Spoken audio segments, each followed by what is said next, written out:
Dude, I have never felt so proven right than in my last video covering Plathville, where I was telling sister wives to take note. Put it all out there. Get chaotic. It seems like Kim Plath was like, I will do what I've got to do to secure that reality paycheck, honey, because almost 3 years later, Kim is finally addressing her DUI on Welcome to Plathville. Was this her idea? Or was production like, girl, you've got to address this? I don't care either way. We need to buckle our seatbelts, guys. Season 7 of Plathville is already proving to be a wild ride, and we haven't even made it to the second episode yet. We have a lot to talk about. Let's get into today's video.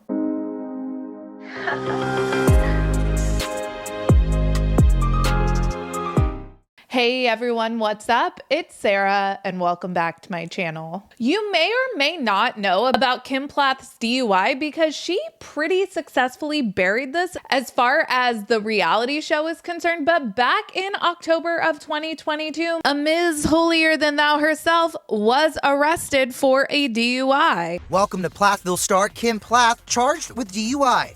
According to a sheriff's office in Florida, the TLC star turned herself in on a warrant reportedly issued for drunk driving. The police department couldn't share any more details about the original warrant because it was from outside their agency. The arrest comes just months after Kim's decision to start drinking alcohol. Hey, cheers to our first drink together. Cheers. Something her husband Barry didn't support.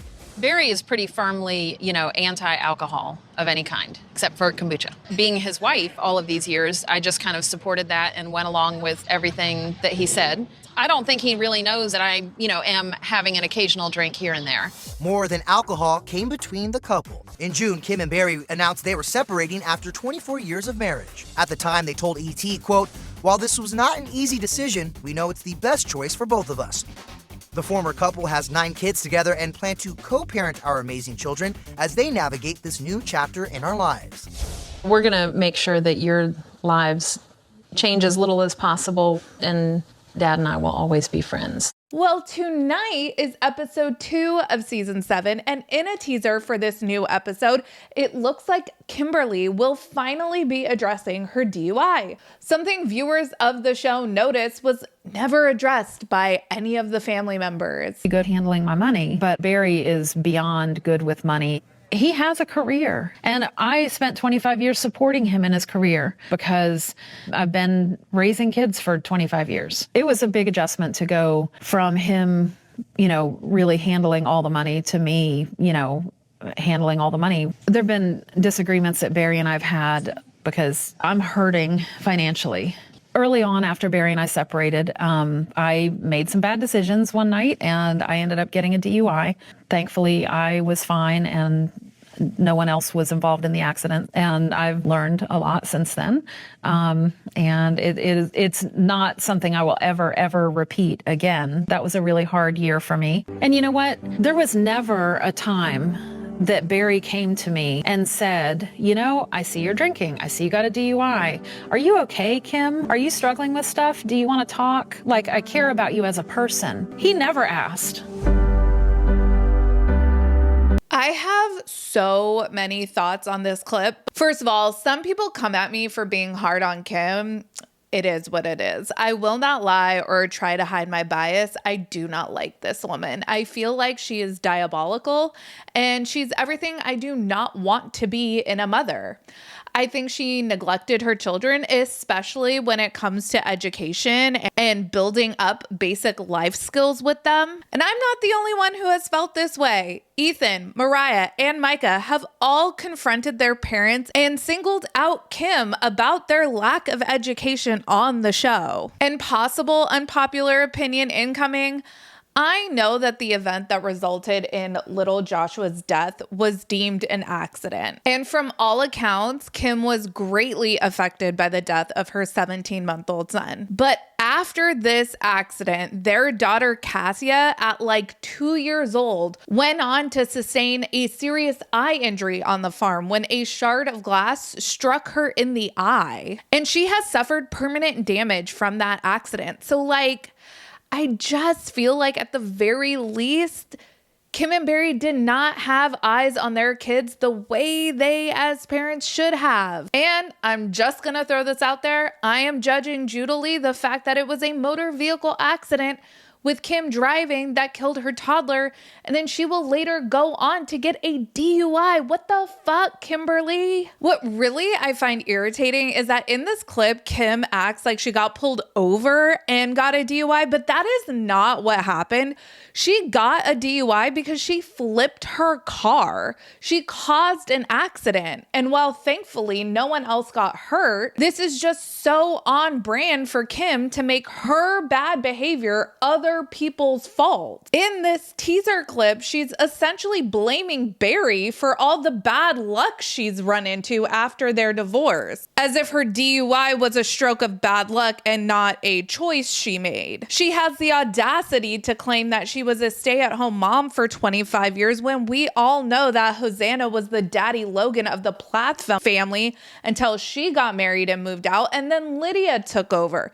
Kim was off becoming a naturopathic doctor and studying reflexology and dreaming of buying dance studios. Kim also has a traditional college degree, something she greatly discouraged her own kids from pursuing. So with all of this higher education achieved, how does she end up as a hostess at a restaurant? I guess I should be glad that she is working, which is more than we can say for Robin Brown. And at least she's not running MLM scams on Ethan's credit card anymore. Kim is bitching that Barry hasn't checked in on her when she was off in a whole ass relationship last season. Kimberly, ma'am, were you checking in on Barry? Kim is as big of a rewriter of history as Cody Brown is, because she is just doe-eyed, woe is me, I was merely a fundy stay-at-home mom for 25 years. And she's all like, what is money? I don't know how to survive on my own, so I drank and drove. This is all Barry's fault. Make no mistake, Kimberly Plath has always been the neck that turned Barry's head. I know that, you know that, and Ethan knew that way back in season 2. I can't let you guys come This to is the my car. property. I can walk on my property if I want to. You're just making Mom, things worse. Look at You're me. just making Look at things me. worse. That is my wife in These that are my car. children. And these are my siblings. Why can't we just get together? I won't say a word. We can just... What's the Gonna big walk deal? over there, smile at her, What's the big say deal? hi. So I'm willing to tolerate her presence if she can tolerate mine. If it's going to be a big deal over Olivia saying goodbye to the siblings with me, then I guess we'll probably see them all when they're 18. But I feel like that's your call. It's his call. You're the neck that turns his head. And we all know that's how it's always been. Do not get it twisted. Kim is not some victim that just went along with whatever big bad Barry said. No, she was absolutely the neck that turned his head. Kim Plath grew up the child of an alcoholic. Then she way overcorrected for her childhood by marrying a fundy Christian dude. She faked the fundy funk for 25 years, and then she decided to let her freak flag fly after 25 years of oppressing her children. That is Kim Plath. She's not a victim. She's a hypocrite. The Plath kids all have some serious issues. Veronica has made comment that none of them know how to communicate. Lydia even echoed that sentiment when she went on Ginger Duggar's podcast because she praised her husband Zach and his family for helping her learn how to effectively communicate her emotions. After this interview with Ginger and Jeremy, I am pretty much a Zach stan. Seriously, you guys need to watch this interview if you haven't. I will link it in the description of this video. Zach is chill. He and Lydia seem really good for each other. And honestly, the only cringe thing that I heard in this interview was when Lydia was talking about having baby fever for the last 10 years. I mean, she's 21. Girl, live a little. I really think that the show is giving Zach a really shit edit so far. I know there's only been one episode, but I hate that Lydia's brothers are so sus of him and that Ethan is publicly questioning his sexuality, and then cut to a clip of Zach, who has chosen not to kiss before marriage, says he likes singing and dancing with Lydia. Then we have Barry calling the couple twinkle toes. Like, what are we doing here, TLC? I don't like it one bit. I am so happy that Olivia and Veronica are not letting Kim, Barry, Ethan, Micah, or any of the other Plaths rewrite history, and I'm not going to let them either. Barry might not have been a very present or hands-on father, but I really don't think he forced Kim into the neglectful style of parenting that she chose. My biggest concern watching this season so far is for Mariah. She just seems lost and sad, and that makes me feel really bad for her.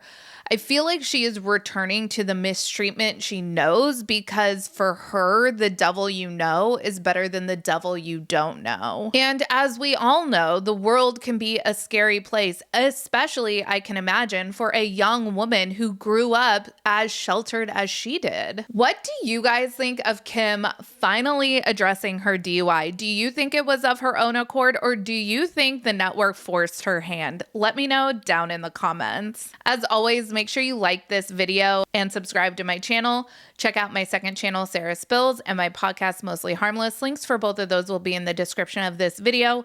Follow me on Instagram, Threads, X, and TikTok at Reality Squad, and I will catch you guys in the next video.